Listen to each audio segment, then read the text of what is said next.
This is coming from pure devotee.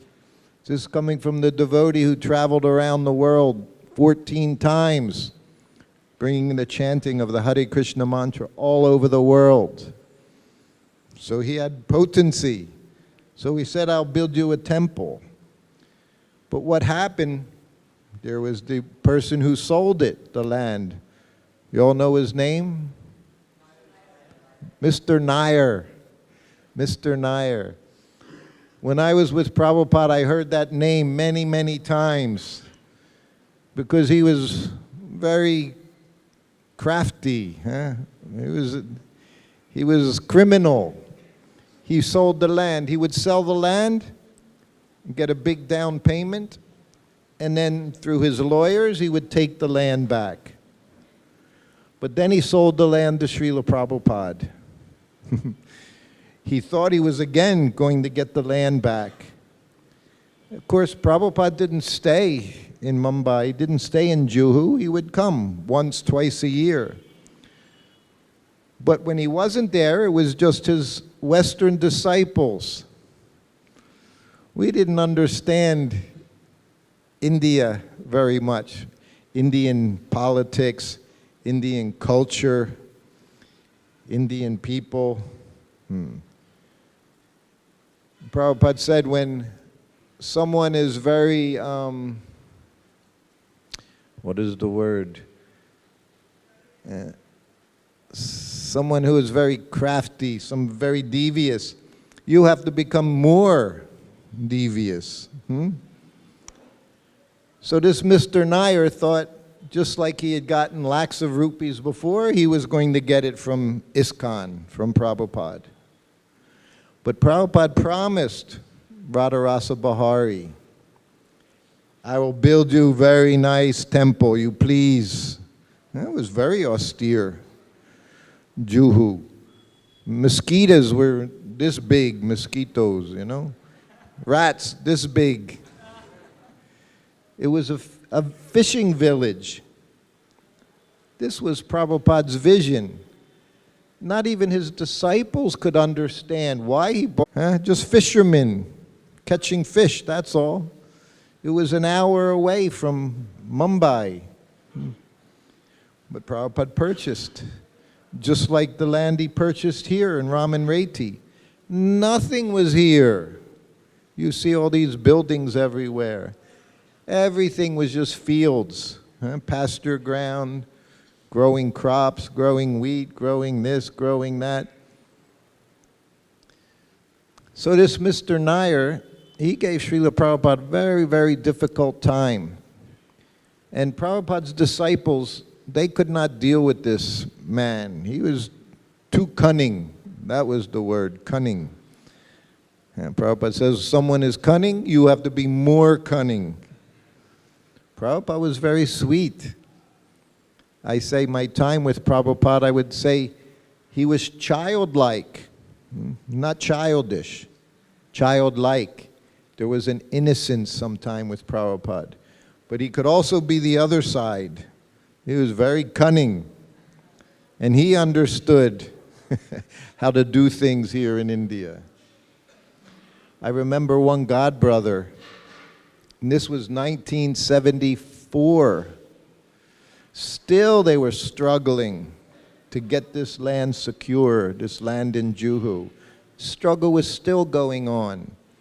And the devotees that were living in India, again, mostly all Westerners, Americans, British, Europeans, they would go and they would go to the lawyers and they would try to deal with Mr. Nair, but they would become exhausted. They would be overwhelmed. One of the GBC, at that time, 1974, I remember, I had been Prabhupada's servant for almost 2 years.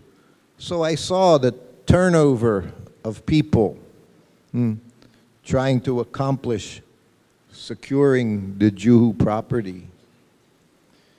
So then this one GBC came, he was Grahasta, and he was in Europe. He was a GBC in Europe. So now he came. Prabhupada at that time, there were flats. first floor, ground floor, first floor, second floor. Prabhupada stayed on second floor. And there were, I don't know, 5 or 6 buildings. So he came, and he came into Prabhupada's room, and he offered dandavats. He had nice, ironed, fresh pressed silk kurta, silk dhoti, nice shaved head, tilak, and he came in and did dandavats before Prabhupada. And he said, Prabhupada, don't worry anymore. I'm here. I'll see everything is taken care of. I'll see that this Juhu property, no more problems. Huh? Koi baat nahi. No problem. Every afternoon he would come in and he would make a report. And every afternoon he was getting beat up in India. We all, us Westerners, we come to India, we get sick. Always get sick right away. So he was sick. His clothes weren't white anymore. They got darker each day. He would come in each day. He was defeated. Within a week, he couldn't do anything. No one could do it except Srila Prabhupada. One day, Mr. Nair came. He would come see Prabhupada in Juhu. Prabhupada was so amazing. He was a Vaishnava. Even this man, Prabhupada said he was a demon. He would come sit down, Prabhupada would give him a glass of water. When he left, he'd give him some prasadam, and they would talk. I didn't see fighting, yelling, screaming. No, they would talk. Maybe sometimes a little loud, but they would have conversations. Prabhupada was a gentleman. So then it was December. Prabhupada had been in Mumbai. He did the, Cross Maidan Festival. Thousands of people came. It was the second one, 1972. So then after being there in Mumbai, he went to New Zealand. And then he went to Australia. So it's, I believe, December 1972. I'm giving Srila Prabhupada his massage before lunch. You've seen pictures, Prabhupada getting massage. You just sit on a straw mat, gamcha, just his gamcha on. His servant, just his gamcha on, no top, just gamcha. Prabhupada sitting on a straw mat. And the servant has sandalwood oil for the head, mustard oil for the rest of the body. So I'm behind Prabhupada and I'm rubbing his back, massaging his back. Prabhupada said, as hard as you like, you can massage my back. I would try so hard. He never said, okay, hard enough. Never said it. He'd just sit there like nothing. Nothing was happening, and I'm pushing and pushing. He'd sit there. He said, massage passive wrestling. You know wrestling. Passive wrestling means you just sit there, the other person's wrestling. He said, you do all the work, I get all the benefit. But I knew I got all the benefit massaging Prabhupada. So I'm massaging Prabhupada. The sannyasi comes to the door of the room where I'm giving Prabhupada massage. This sannyasi was the first temple president in Juhu. Tushta Krishna Maharaj was his name. He was first temple president in Juhu Temple. Now he's in New Zealand. Everything connects. Everything connects. So he comes to the door. Says, Prabhupada, there's a phone call for you. From India. From Juhu. None of you know what it was like to make a phone call into India or out of India. You didn't make a phone call. You had to book a phone call. Sometimes days in advance. Huh? Even 20 years ago, we would have the ICO, STD, PCO. You would go in and you would talk very quickly as you saw the rupees flashing up on the screen, 10, 20, 20, 30, 40, 50 rupees. You'd be talking. So to make a phone call in India is very, very difficult. When Prabhupada arrived in America, he was shocked, 1965. He said, I wanted a telephone. I made a deposit. He said, next day I had a telephone. In India, you'd have to wait for a year to get a telephone in your place. But then, of course, that telephone, one person calls him up at midnight. Huh? How are you, Swamiji? He said, at midnight you're calling me up to ask me how I am? He had the phone disconnected the next day. Prabhupada didn't use a telephone. But now he has a phone call from India. And I'm massaging Prabhupada. Tushta Krishna's Prabhupada, phone call from India, from Juhu. Prabhupada says to me, go to answer the phone, see what's going on. So I got up. I left the room. There was only one telephone in buildings then, you know. Not everybody, in everybody's pocket, you all have telephones. There was a telephone that was in a different room. So I went to the room. It's Bali Murdan. So he talks to me for a minute, and I leave the telephone, I come back, and Prabhupada's looking at the door, waiting. Why has someone called up? Nobody calls up Prabhupada on the telephone. You send letters. Sometimes it would take a month to get a response from a letter. Maybe the letter would go to Los Angeles. By the time it got to Los Angeles, Prabhupada was in Chicago. By the time it went from Los Angeles to Chicago, he was somewhere else. So sometimes letters would go from one city to the next until it reached Prabhupada. If it was serious, you'd send a telegram. That was because it cost money. Prabhupada didn't like to spend money, didn't like to waste Krishna's money, Krishna's energy. But here's this telephone call from India. So Prabhupada's looking in the door. So I came to the door and Prabhupada's looking. What? I said, Prabhupada, Mr. Nair has died. Thank you, Krishna. Prabhupada folded his hands, looked up in the sky. Thank you, Krishna, he said. I was a new devotee. I told him somebody died. Prabhupada was happy. I thought, that doesn't seem like a Vaishnava. I went down behind Prabhupada. I start massaging him again. I knew there was some problems, but I didn't understand. So now I'm massaging Prabhupada. And he's in front of me. I'm massaging his back. He said, Mr. Nair, he said, was a big demon. He tried to take the temple back from Radharasa Bahari. He tried to take it back. Prabhupada, I say, cunning. As soon as he bought the property, what did he do? Install Radharasa Bahari. And then you can't touch. In India, as soon as you put the deity somewhere, that's it. That land is finished. It becomes Krishna's. Rasa Bahari, his property. So immediately Prabhupada put a little temple, just a little room. 20 of you could fit, 30 could fit. You see pictures, Prabhupada sitting in that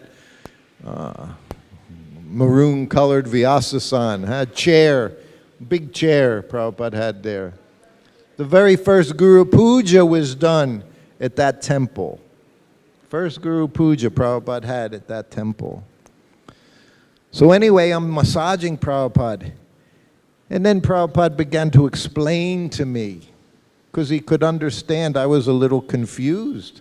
Someone has died and he's happy. And so Prabhupada said to me, he said, we bought this land. He said, I bought this property for Radharasa Bahari, and I promised him I would build him a very nice temple. Then he quoted Prahlad Maharaj. Even a sadhu is happy when snake or scorpion is killed. He said, and Mr. Nair was big snake. He said he was the demon. So now I'm thinking, okay, now I've read Krishna book. 1970, Krishna book came out. I know all the Krishna book stories. Krishna's killing demons, Balaram's killing demons. What happens when you kill a demon, Krishna, Balaram? They're liberated, right? So that's what I said. So Prabhupada, I said, Mr. Nair, I said, you said Krishna killed him. Was he liberated? He said, no. He said he wasn't killed directly by Krishna. He said he didn't come and kill him directly.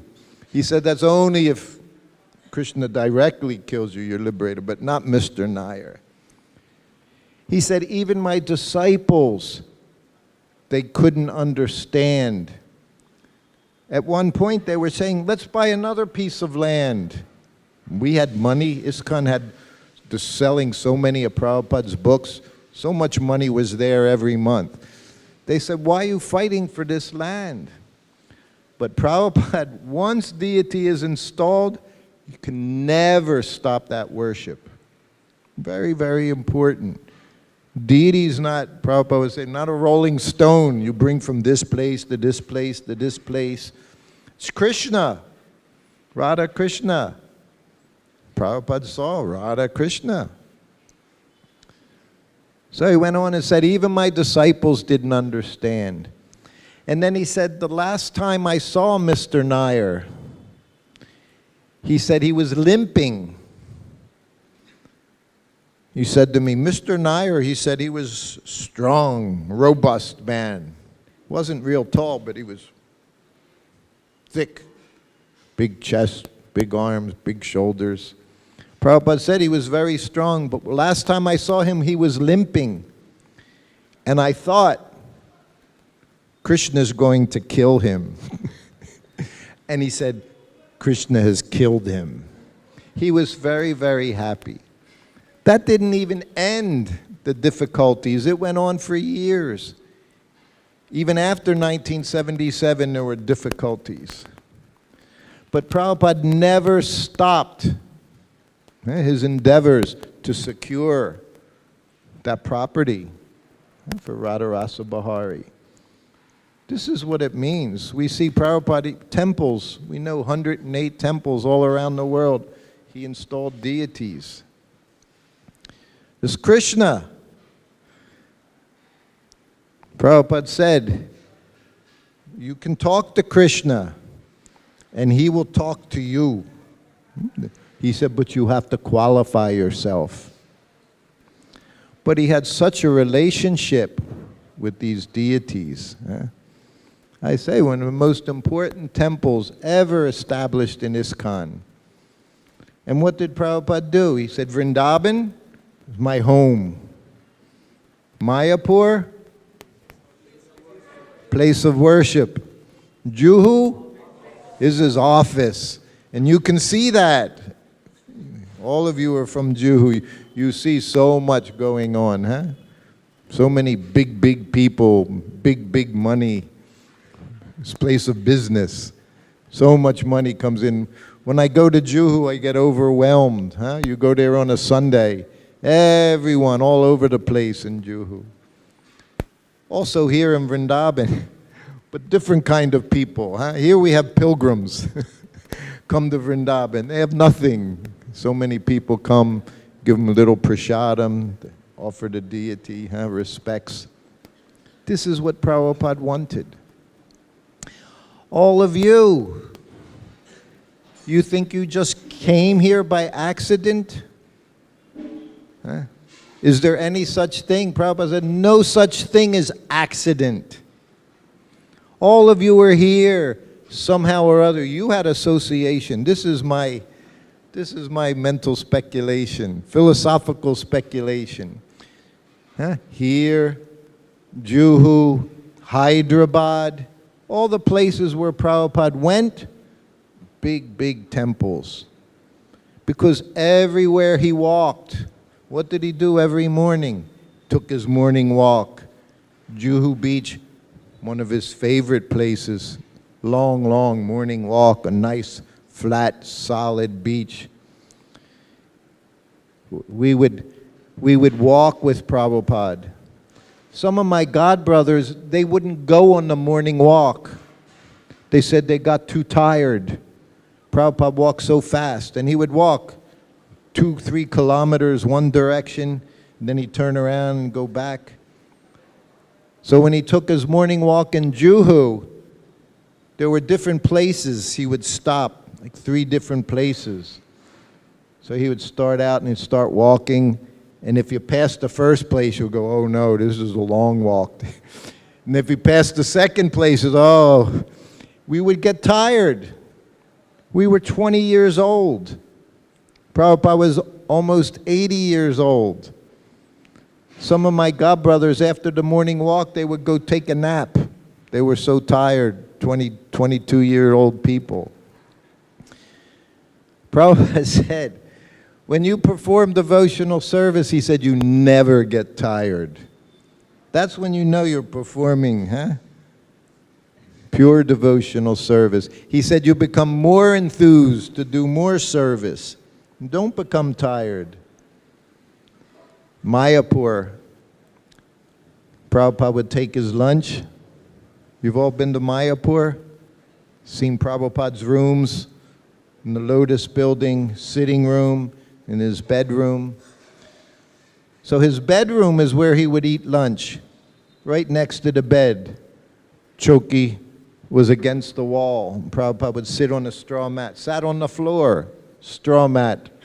No spoon, fork, knife, no. He would sit down, take prasadam. When it was hot, I would just fan Prabhupada with the peacock fan. It was so hot, so humid in Mayapur. So he would eat and I would fan him. One day he said to me, he said, this is Vedic culture. He said, this is women's business. He said, they cook for the family. He said, and they serve everyone. He said, and then they do like that, even fanning husband. Everyone, all you married women, you do that now, yes? While husband's eating, you're fanning. He said this was Vedic culture. He said, and after everyone was done, then mother would eat. He said that way she always made enough prasadam because she was the last one to take prasadam. Anyway, so then he took prasadam. Then he sat down on the bed. I took the plate away. I would come back. When he would take prasadam in Mayapur, every day, same thing, lunchtime. As soon as he would start taking prasadam, all the ants, they knew it was time. Prabhupada's going to take prasadam. So while he's eating, they're all coming. So many ants are coming. But they didn't do anything. They would just come right to the table. Prabhupada's chowki, they'd come right up to the table every day. Prabhupada was not disturbed. He'd take, and as he would finish one area, the ants would literally come onto his plate. And then finally he would take sweet. Prabhupada always took milk sweet. Always, 3 times a day, milk sweet. Sandesh, rasgulla, burfi, rabri, so many nice sweets, he said. So then, as soon as he finished and took his sweet, then all the ants would go all over the plate. So then I'd have to take the plate and shoo the ants away, and I'd distribute Prabhupada's remnants. He never said, do something with the... They also honored prasadam. Maybe some of you were ants. Maybe. That's what I think. You all got Srila Prabhupada's mercy when he was here in previous life. Maybe you heard him chanting on the beach. We don't know. That's what Agyata Sukriti means. Somehow or other, you got mercy from the spiritual master. So when I see these tens of thousands of devotees, 100,000 devotees all over the world, I think you didn't just happen to be here, you all got the mercy of Srila Prabhupada. And you continue. If you're here, you're getting the mercy of Srila Prabhupada. Otherwise, you can't be here without Prabhupada's mercy. And if you continue, people come up to me every day, especially Kirti, give me your blessings. I don't have any blessings. You want blessings? You serve Srila Prabhupada. That's how you get blessings. We always say you take the dust of the lotus feet. What does that mean? What does it mean to take the dust of the lotus feet of pure devotee? It means to serve him. Doesn't mean you just reach down and touch his feet and poof, everything happens. No, you have to perform service. You see at the temple here, I have so many godbrothers here, 50 years, 45 years. They all did a lot of service. And now they're living here in Vrindavan, Prabhupada's home. You're here in Vrindavan, Srila Prabhupada's home. This is just what he wanted. It's very nice. I hear today, I could give class, and then you're in this parikram, and this going to this place, and going to this place. But every place you go, it's not just to look. How does a devotee make advancement? Not with the eyes, with the ears. So wherever you go, you should be hearing from the devotees. You should be hearing from nice advanced devotees in Krishna consciousness, because they can tell you the secret. Prabhupada said, open secret. We have many open secrets. Prasadam. You can become Krishna conscious just by taking prasadam. But by hearing, we chant and we hear. So it's very nice, everyone's coming here to hear from the devotees. Prabhupada said our temple, Krishna Balaram Mandir, should be filled with Goswamis. He said just like the 6 Goswamis. He said now we have so many Goswamis to hear from. In class every morning, you can hear from these devotees. So this is important. We've all been given this human form of life. Prabhupada told me, he said, you don't want to come back. We can see that now, what's going on. The last 2-3 years in the world, everything just like that. Everything upside down. No security here. Prabhupada said, you don't want to come back to this place. He said, this one life, you use that life for Krishna. So everything Prabhupada did, he did, we say what? Like you see the signs here in Vrindavan? 150% pure vegetarian, 200% pure vegetarian. That's what we have to be in Krishna consciousness. Not even 100%. You have to be 200% Krishna consciousness. Serving.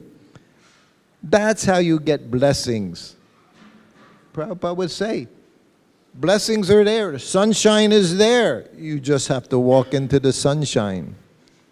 So all of you, whatever you're doing now, whether you're in school, past school, have families, working, everything, somehow you have to connect with Radharasa Bahari. You have to connect Krishna Balaram. We serve the deities. When I was with Prabhupada in Juhu one time, this was just a little place. The deities were in a little room, just as big as this stage. That was the altar. And the deities were there. And we were all sitting, place 1/3 this size of this room. Just a little place. So the one time I went there, and we got there around prasadam time, lunchtime. Prabhupada said to me, bring me Raj Bhog. You all know Raj Bhog? No? Rajbhog, yes. It's with the deities at lunchtime. Opulent. Prabhupada said 2 kinds of prasadam. Opulent and sumptuous. Right? He said opulent means ghee and sugar. He said, and that's the deities. Rajbhog offering, everything's fried in ghee or everything's sweet. You have puris, pakoras, samosas, kachoris.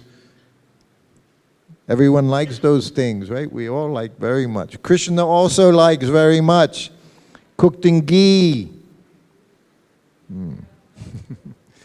So he said, see, my service, one of my services was cooking lunch for Srila Prabhupada. Rice, dal, chapatis, 3-4 sabjis, like that. So when he said that to me, that meant it was a little easier, because while I was giving Prabhupada massage, in some room somewhere there was a cooker on the stove, steaming his rice, his dal, sabjis, all steaming, sometimes for almost 2 hours on a stove. And you had to know exactly how high to put the flame so you didn't turn everything into mush. Know what mush is? Soggy. And you had to put it high enough so that everything cooked. The rice, the dal, like that. So he said, bring me Rajbhog. So that would make me happy. Because I could just give Prabhupada massage. I didn't have any anxiety about cooker in the other room.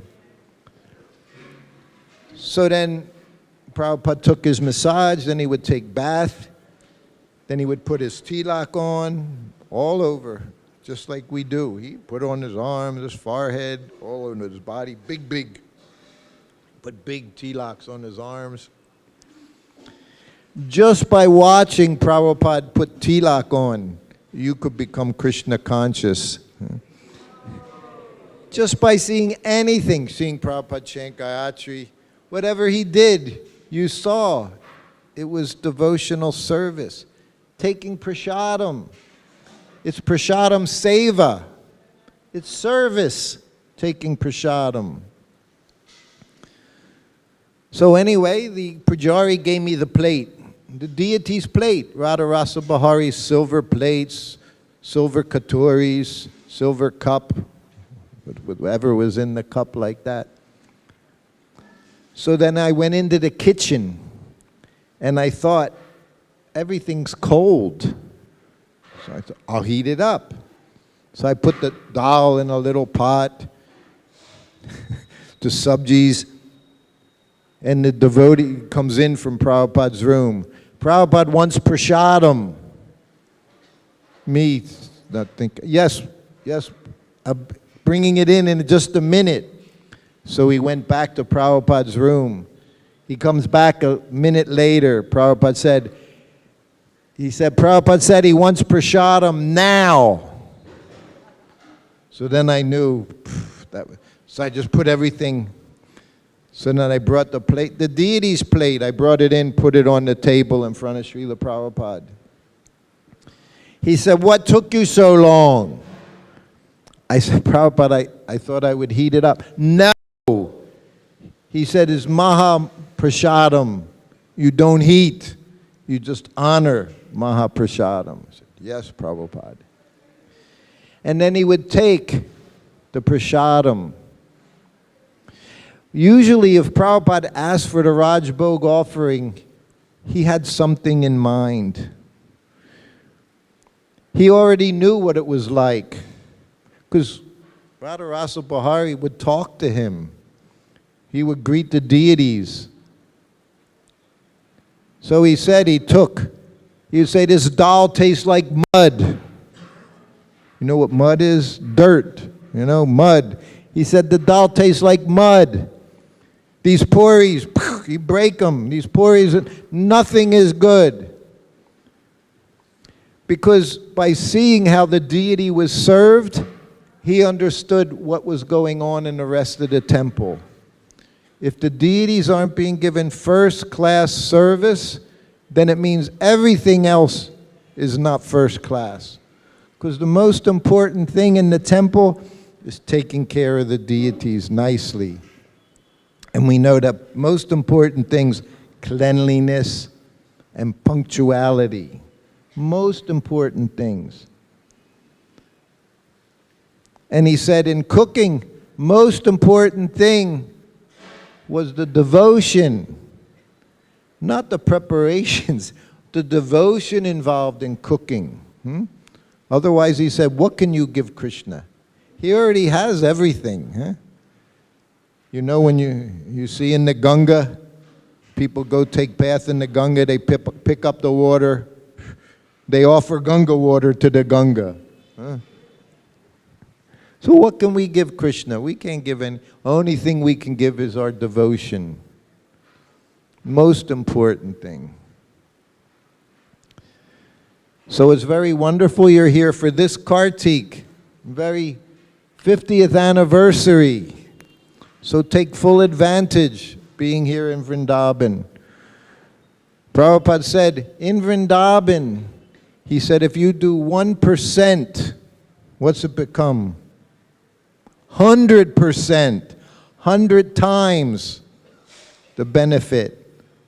If you make a fence in Vrindavan, also becomes 100 times. So be very, very careful in Vrindavan. Vrindavan is not meant for sense gratification. Vrindavan is meant to serve Krishna.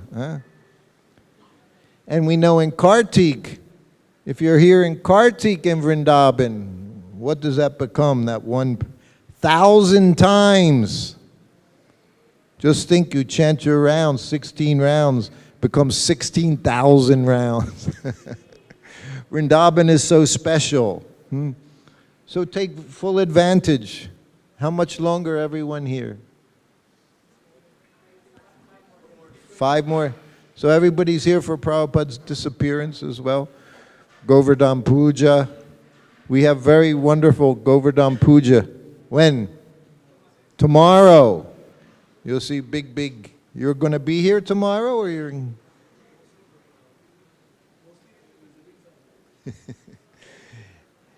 Anyway, I came here just before I went to South Africa because Prabhupada was in South Africa. Every city he went, so many devotees, just like you in Juhu. Wherever Prabhupada went. Did you ever see that? He put his foot down, and wherever his foot came, he's dressing the deities, and I'm cleaning. And if you're here in the evening, you'll see me up there telling everybody, keep moving.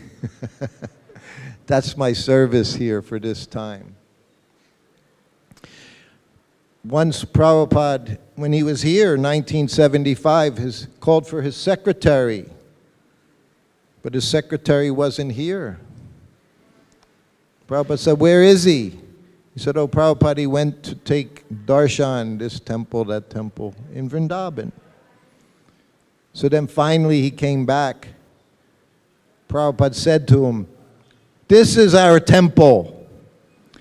He said, I put all the holy places in the courtyard of Krishna Balaram Mandir. So you can go see many places, very nice, see Madan Mohan, see so many deities. But you have to understand, everything you do is because of your connection to Srila Prabhupada and his ISKCON society. So if you want blessings, you do something for Srila Prabhupada to help spread his Krishna consciousness movement. Then he becomes very happy and he'll give you all his blessings. So at the end of this life, you can all go back home, back to Godhead. When Srila Prabhupada, he got a letter from, you remember I mentioned Tushta Krishna, first president in Juhu. He was very attached to one godbrother that had brought him to devotional service. And he considered him a pure devotee. And he wrote Prabhupada a letter. It's the only letter in my book. What is the difficulty? Only Prabhupada letter in that book is this letter. And in that letter, Prabhupada explains to him, you don't have the proper idea what is pure devotee. And he said, this person, he said, yes, he's pure devotee. He said, but my secretary, Shyamasundar, he's also pure devotee. He said, all of the devotees in ISKCON, sincerely serving, they're pure devotees. He said, and you should serve all of them. He said, and in the next life, we will have an ISKCON in the spiritual world. And all of the devotees, you'll all be there in Prabhupada's ISKCON in the spiritual world. He said, everyone sincerely serving is pure devotee, and there'll be an ISKCON in the spiritual world, except for Mr. Nair. So don't be Mr. Nair. We don't want to be demon, we all want to be devotees, okay? So we all have programs. I know we have to have prasadam soon. We have an eclipse. Also, this is Vrindavan's Vrindavan mood. Prabhupada didn't care about eclipses. He just, everywhere we went, he just preached. Eclipse, no eclipse, whatever it was, didn't matter. Ekadasi, not Ekadasi. Important thing was preaching. But here they have custom in Vrindavan. All of Vrindavan shuts down. Most of the day it's already shut down. Temple doors are closed. But everything's going on. Prasadam will be there in the... No question?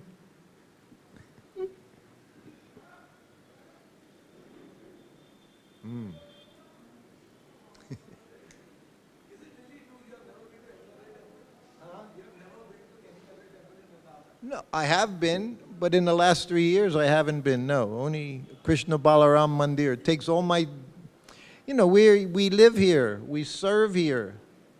You have service where you are, but you come here, you want to see where Krishna's pastimes took place, the Goswami's deities. It's very, very good. But the idea to come here, Prabhupada wanted his followers to come here to recharge their batteries. You know, your Samsung iPhone, you know, you have to recharge every day, right? So you come once, twice a year, you have to recharge the batteries. And then you can go back for preaching purposes. Everyone, Prabhupada wants everyone. If you're cooking for the deities, it's preaching. If you're dressing the deities, preaching. If you're raising a nice family of devotees, everything is connected to preaching. So that's the first thing to understand. Somehow or other, I have to serve Srila Prabhupada's mission. And if you make that your goal in life, then your life is perfect. But no, I haven't been any other time. I've gone to Govardhan a few times. I have an attraction to Govardhan. As Prabhupada wanted, last thing he wanted to do was take parikram in Govardhan.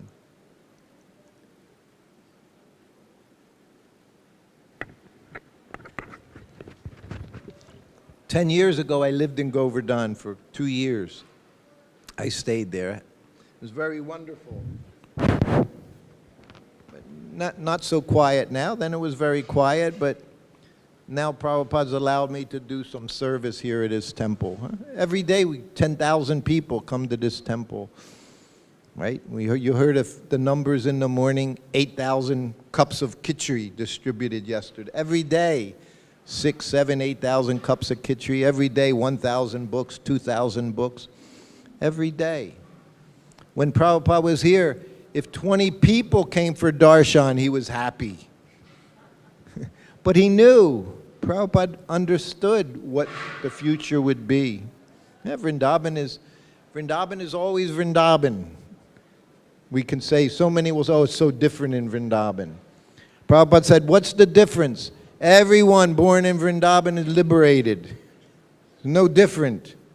We look at the material things. Oh, now all the roads are paved, no nice Braj to walk on.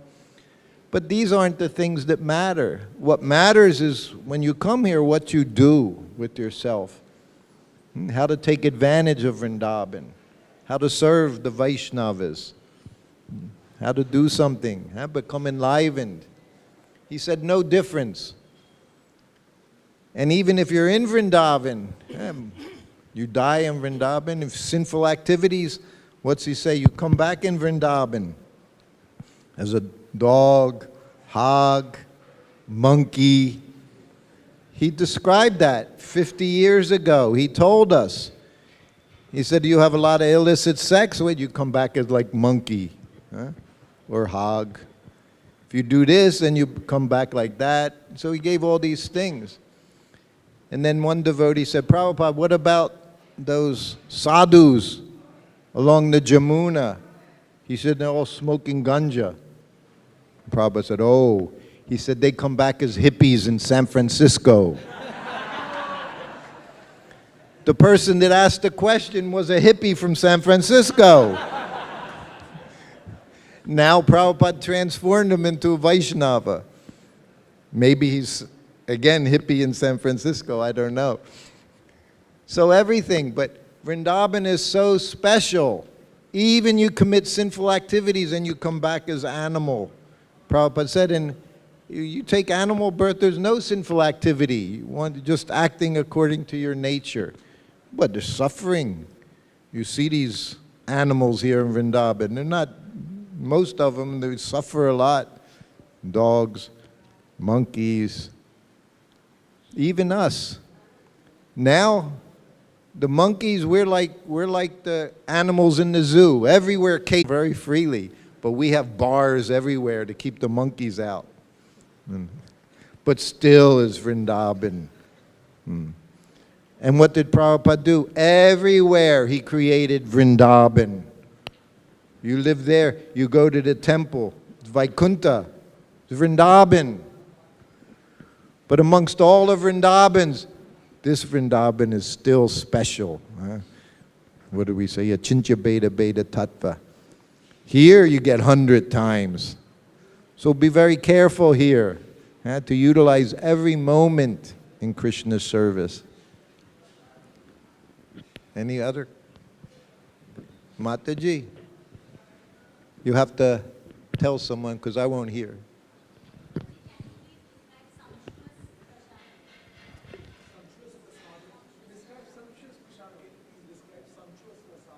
Punctual. Thank you.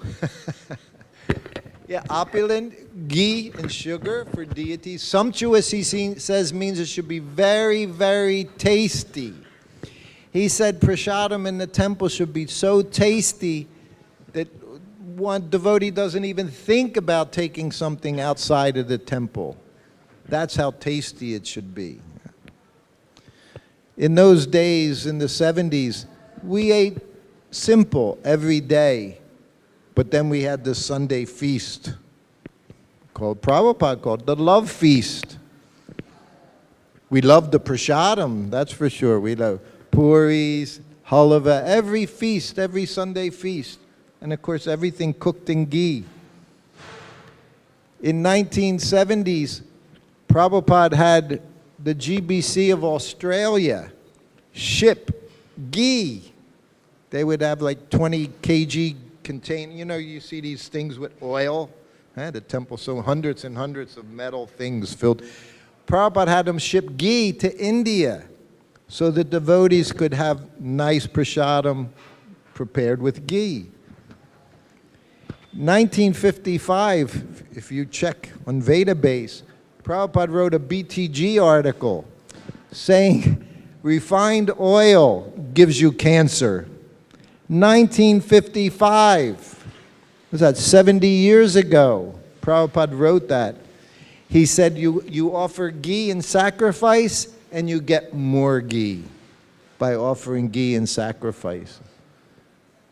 So many instructions are there by Srila Prabhupada, and the more we stay in line with his instructions, the more we'll flourish.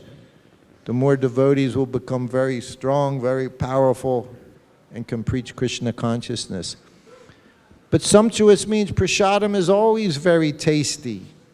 Doesn't have to have, I cook for Prabhupada every day. Dal, a little teaspoonful of ghee to make a chance. Every sabji was just a little teaspoon, tablespoon of ghee, chaunce. That's all. Wasn't fried. He didn't eat fried foods every day, deep fried foods, no. Bitter melon, Karela, we would fry, salt and turmeric.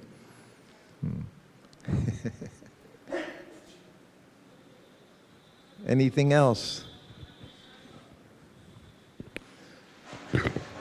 So it's important, even when you're taking prasadam, you understand what that means.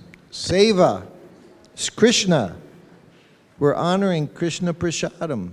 That's what I said, if you saw Prabhupada eat, you see the videos of Prabhupada taking prasadam, everything he did, you could see that the consciousness, Krishna. Once I was with Prabhupada in Los Angeles, New Dwarka Temple. That was the headquarters, that was the world headquarters, 1973, Los Angeles. And Prabhupada was walking up his stairs to his room from the temple room. And he saw on a radiator, little table over a heat thing, there was a plate of prasadam. Nobody there. Prabhupada's walking up the stairs, he looked at me. He said, who has left their prasadam crying on the table? Crying. Another day he's walking up the stairs, he saw a bead bag hanging on a doorknob like that. He said, who has left their bead bag crying on the doorknob? Everything is personal. That's what he's teaching us, huh? We're impersonal. We think everything, no person anywhere. Our whole philosophy is to teach you everything is personal. Every dealing you have. So you have to be very, very careful.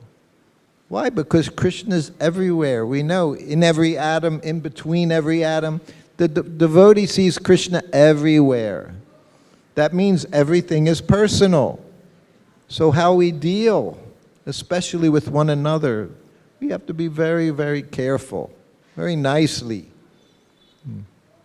All right. Anything else? Any other questions? Hare Krishna, Prabhuji. Thank you so much for your Hare wonderful Krishna. Narration of the pastimes of Prabhupada. Prabhuji, when Prabhupada was dealing with so many disciples at the same time and handling so many projects and writing books, in this, when he was handling with the different disciples, when they were picking up some fight or some dispute, how Prabhupada was resolving among themselves, and maybe you can narrate some incident. Can you?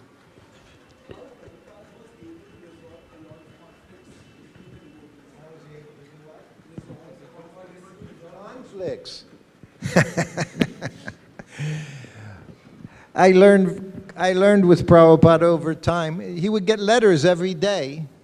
Some were dealing with service, but sometimes devotees would write and talk about their problems. Sometimes problem between husband and wife, financial problems, so many things. But I learned very quickly, Prabhupada never gave material solutions. He would always say, you chant your 16 rounds very carefully, you follow the regulative principles, you read my books. Because there are no material solutions to any of the difficulties, even conflicts. With conflicts, he would say, you come together and you chant, like kirtan. Huh? We see that sometimes. You come to the temple room, even sometimes you may have a disagreement with others. But when we come together and chant, all those things should go away. Devotees would come, sometimes they would fly for hours to go to where Prabhupada was, because they would want to see Prabhupada and tell him about a problem. And then they would come into Prabhupada's room, offer obeisances, and Prabhupada would say, how are you? Okay, Prabhupada. Problems would go away in front of the devotee. Huh? Then you would realize, how silly am I? What is this problem? My problem is,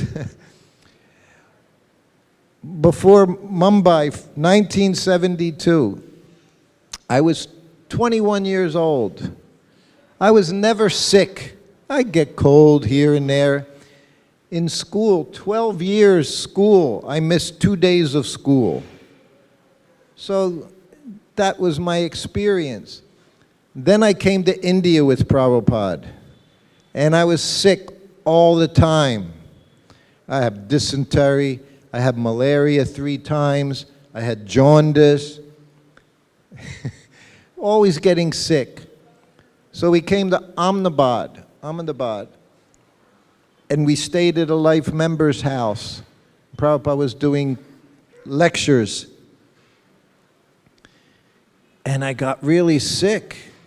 This is the first time I made it through Vrindavan, Kartik.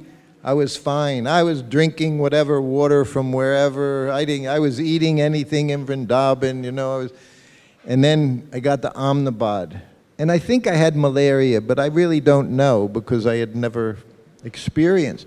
But I was so sick and I had a high fever for days. I thought I was going to die. And Prabhupada and the family living there, they called in homeopathic doctor. It was my first experience. He came in with a little black bag, opened it up, all these little bottles with little white sugar pills in them, you know, like 100 different bottles, all with names on them. He gave me some pills, and I got better. 1-2 days, I got better. And one day I was with Prabhupada. I was very simple. And Prabhupada was my father. Not just my spiritual master, he was my father. My father died, I was 3 years old. I never had any male influence in my life until I was with Prabhupada as his servant. So one day he was in his room and I went, Prabhupada, I've never been so sick. And Prabhupada looked at me, he said, really? He said, that's very wonderful. He said, in this material world, our natural condition is diseased. He said, to be healthy, that's very, very uncommon to be healthy. But what's our disease? What's our This is the disease. We think we're this body. Pure devotee knows he's not this body. It says in Bhagavatam, unaffected by the modes of nature, unaffected by the threefold miseries. That's when you know you're a devotee. Huh? Nothing disturbs you. It's just going on with the body. You take care of it, whatever happens, happens. That's the material world. If you come into this world, you're going to suffer automatically. You can't escape it. Pleasure will come and pain will come. Mostly suffering will come. So that's what he said. Very unusual to be healthy. Huh? But our problem is we think we're this body. And because we think we're this body, we're filled with lust, anger, greed. It's all part of the body. But when you're a devotee, pure devotee, you don't have these difficulties. Prabhupada would look at us. He didn't understand. Devotees, they would come. He said, just offer obeisances to each other. Finished. Conflict finished, he would say. You offer obeisances to each other. And then you should be done. Why? Because we all have one central purpose: to serve Radha Rasa Bahari, Krishna Balaram. That's our business, to serve Krishna. So even there's so many differences, that's what we have in common.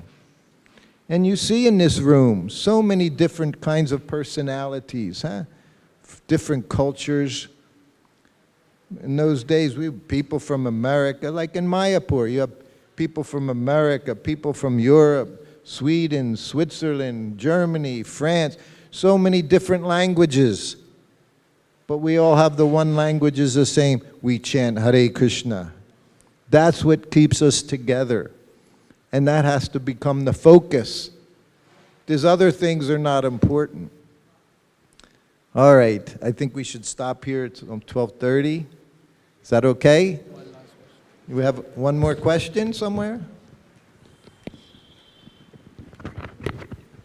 Hare Krishna, Prabhuji, Dandat Hare Pranam. Krishna. Jai Mataji.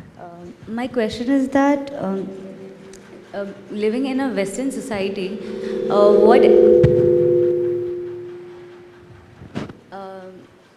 how did you develop that faith in Krishna and Prabhupada that you followed him till here? And I mean, did you ever get any thought or that whether this is a myth or like what inspired you basically to keep going and how like any personal event helped you or anything as such? Okay, first part I think I heard was in the society, how to develop faith in Krishna and Srila Prabhupada?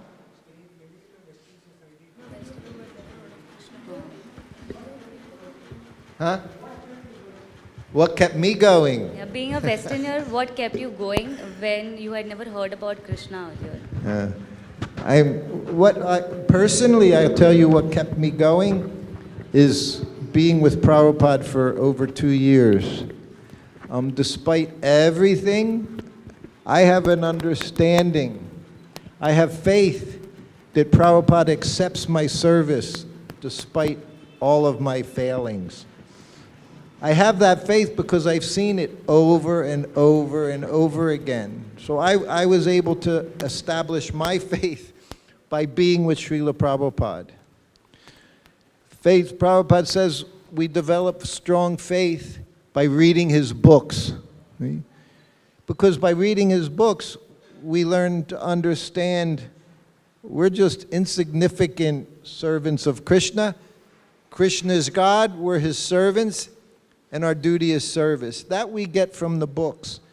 And we also get that faith by associating with those that do have faith, those that have been around. That's what I say, me living now in Vrindavan, in the last year, maybe half a dozen more of my godbrothers, they've moved to Vrindavan. By doing service, even your faith is not so strong. If you're fortunate, Krishna forces you into fortunate situations, just like me living in, I never imagined living in Vrindavan. And if you read my book, you'll see how much India frightened me my whole life because I was always sick here. So I had a fear of being in Vrindavan. We all did those days. When I was Prabhupada's servant, one day he was in Hawaii. Prabhupada said, heaven on earth, Hawaii. You have Juhu Temple, you call heaven on earth, right? Big, big marble heaven. No, heaven on earth was Hawaii, Prabhupada said. He said, if there's heaven on earth, it's in Hawaii. Beautiful place, beautiful. So he was on a morning walk one day. Myself, his secretary, his Sanskrit editor, we're all on the morning walk. And Prabhupada's saying how if you don't become fully Krishna conscious in this life, then you come back, you take birth in India, in nice, wealthy family or devotee family. We've all heard this over and over and over again. But when he said that, us Westerners, we all got an anxiety. We don't want to come to India to take birth. A horrible place. Dirty, crowded, sick all the time. How can we take birth in? So we actually became a little anxiety. We're thinking all this, we're practicing all this, working so hard, and we're going to take birth in India next life? So we get into the car after the morning walk. The driver's on the left side. Prabhupada's sitting in the front seat next to the driver. And I'm in the back seat with my two godbrothers, Sanskrit editor, his secretary. At this time, I was the senior devotee in Prabhupada's entourage. I'd been with them the longest. And they're poking me. Ask Prabhupada, do we have to take birth in India?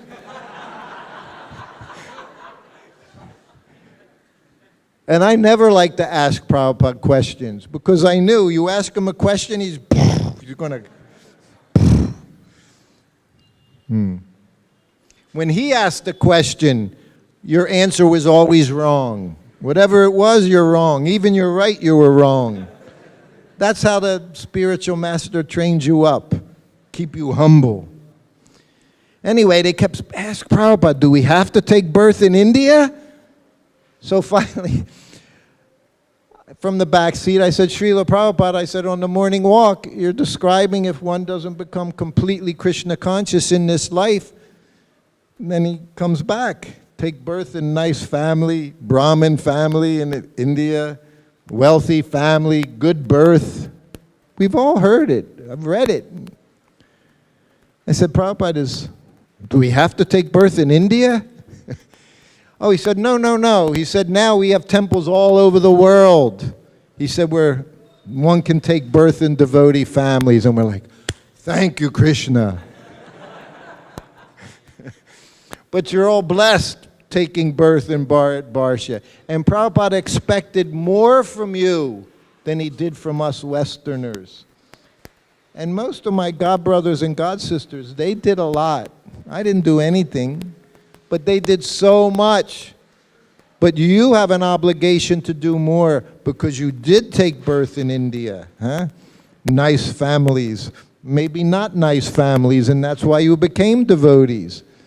All Srila Prabhupada's mercy. And I say, all of you, when Prabhupada was here, somehow or other you had connection.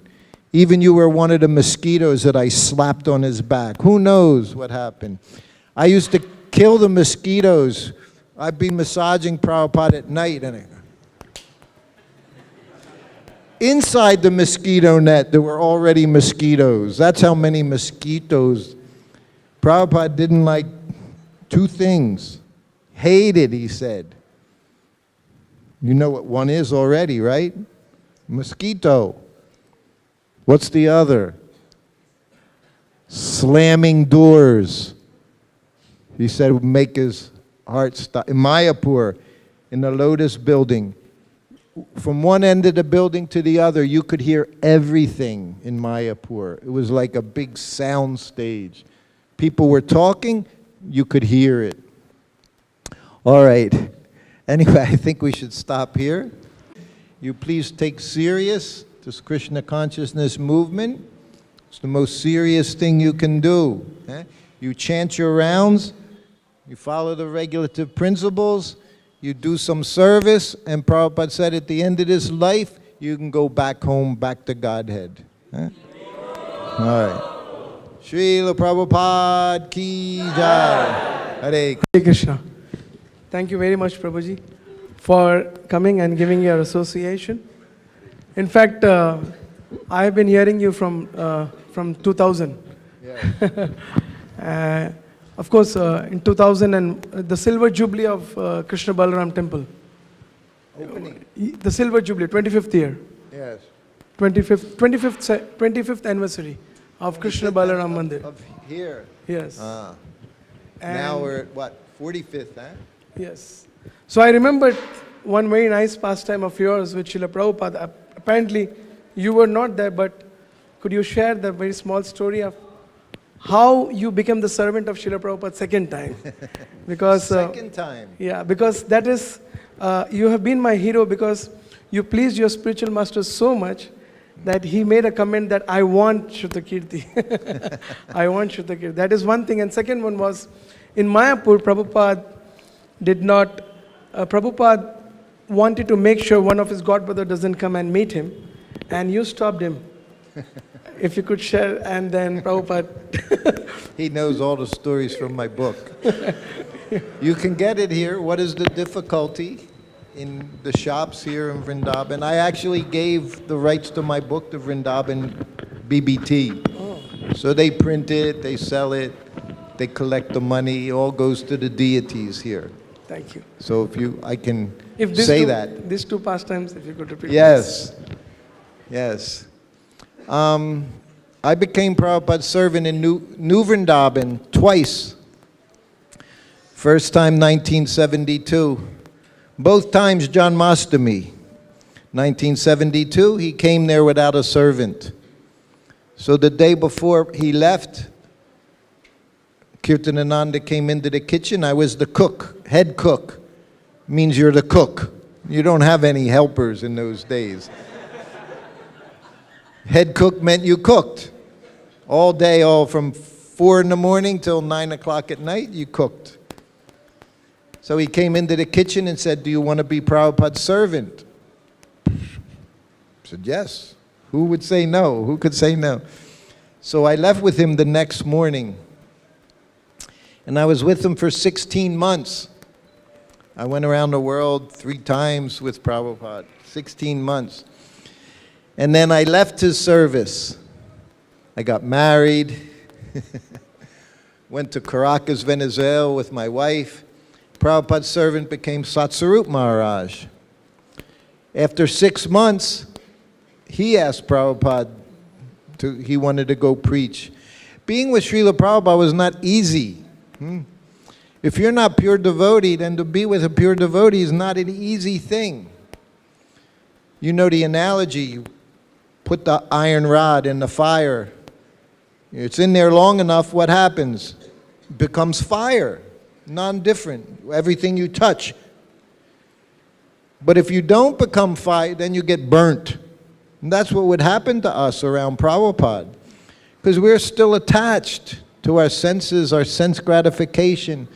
Prabhupada didn't give you any time for sense gratification. That wasn't his business, to teach how to satisfy your senses. It was to teach how to satisfy Krishna's senses. So after 6 months, Satsarup Maharaj left. After 6 months in Caracas, I left Caracas for some reason or another with my wife.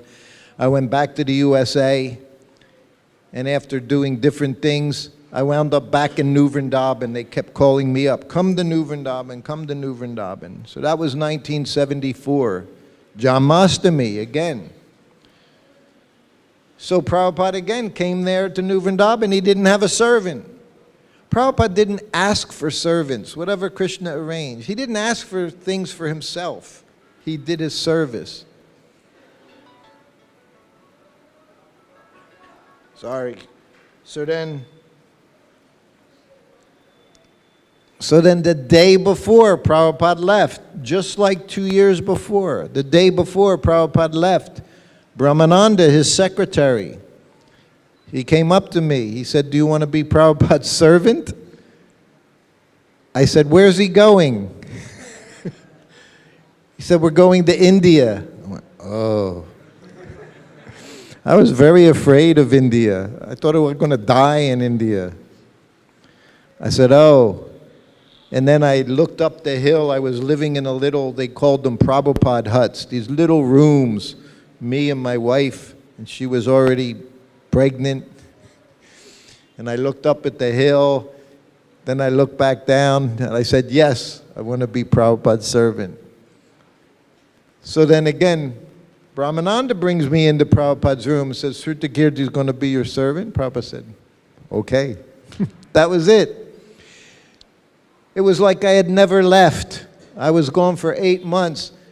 I just went in and continued my service as if it had never stopped. Prabhupada never even asked me what I had did over the last 8 months. Didn't ask me about my wife. Didn't ask me anything, where I had been. He just accepted my service. This is our position. You want to serve? Serve. It's everywhere. So much service is there. So much service is available.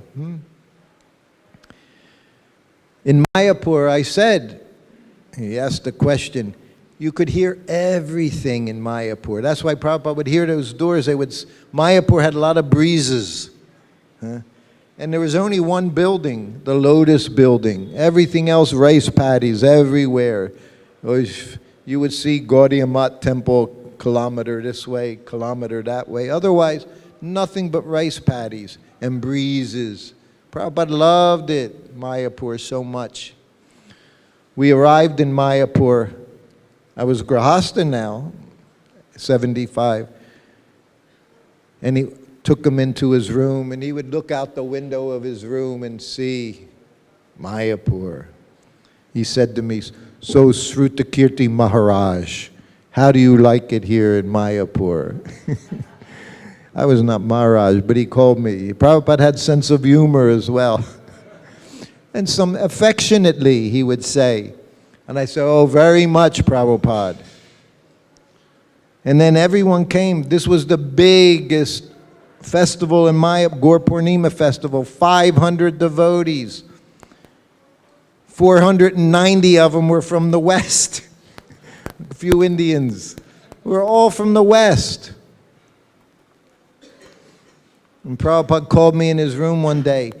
He said, "Tell them to stop talking." He said, "Simply gossiping." He could hear everyone talking in the rooms around because people had come from all over the world and they say, "Oh, what's this devotee doing? And this devotee fell down and this devotee did this." And Prabhupada was hearing it from his room. He said, "Tell them to be quiet." He said, "Everyone gossiping." He said, "This gossip will destroy your Krishna consciousness." He didn't say it would slow it down. He didn't say it would stop it as long as you were doing it. He said it will destroy your Krishna consciousness. I said, "Yes, Prabhupada."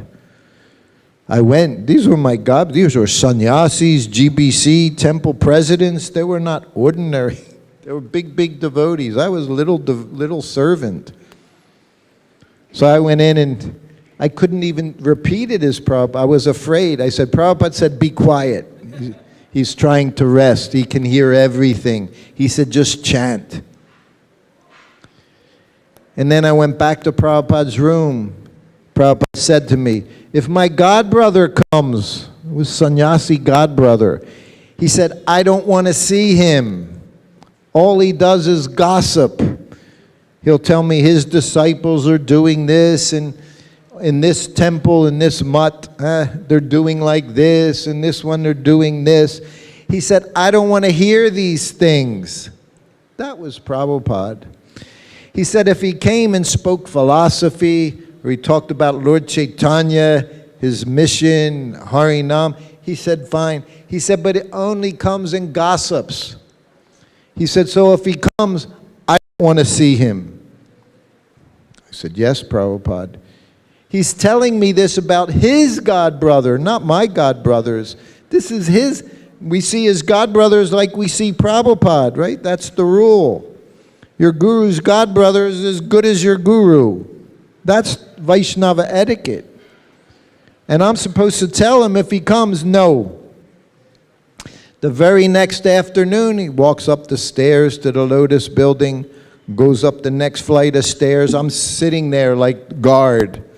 And Prabhupada's resting. And he comes up, "I'm here to see Swamiji." I said, oh, I said, he's taking rest. I didn't say you can't see him. I said, he's taking rest, so you can't see him now.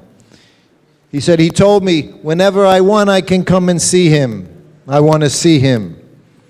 And again, I said, well, that's okay. I said, but he's taking rest. If he's taking rest, I said, I can't disturb.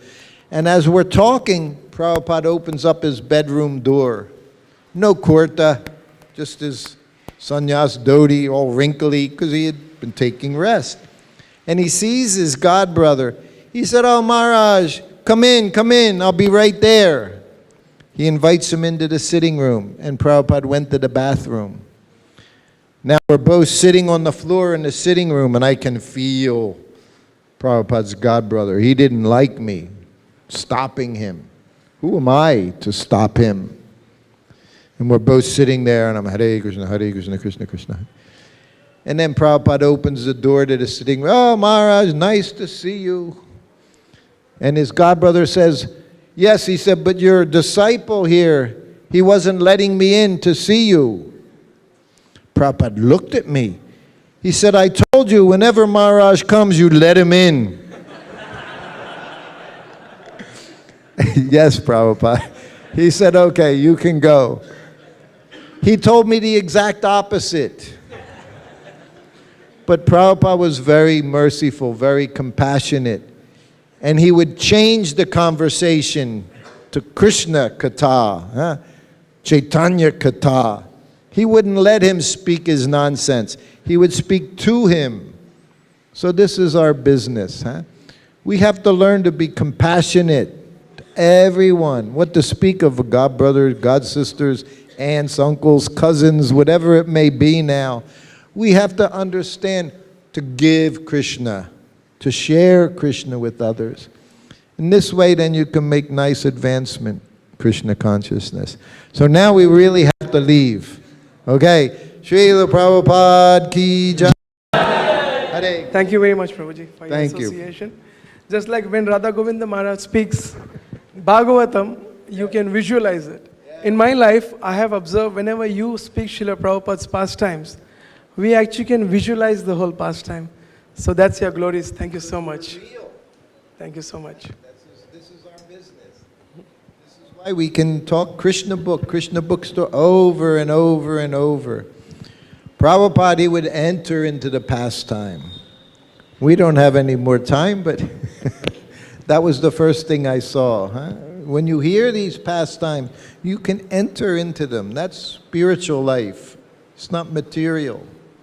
All right, everyone. Hare Krishna. Hare Krishna. Srila Prabhupada ki jai.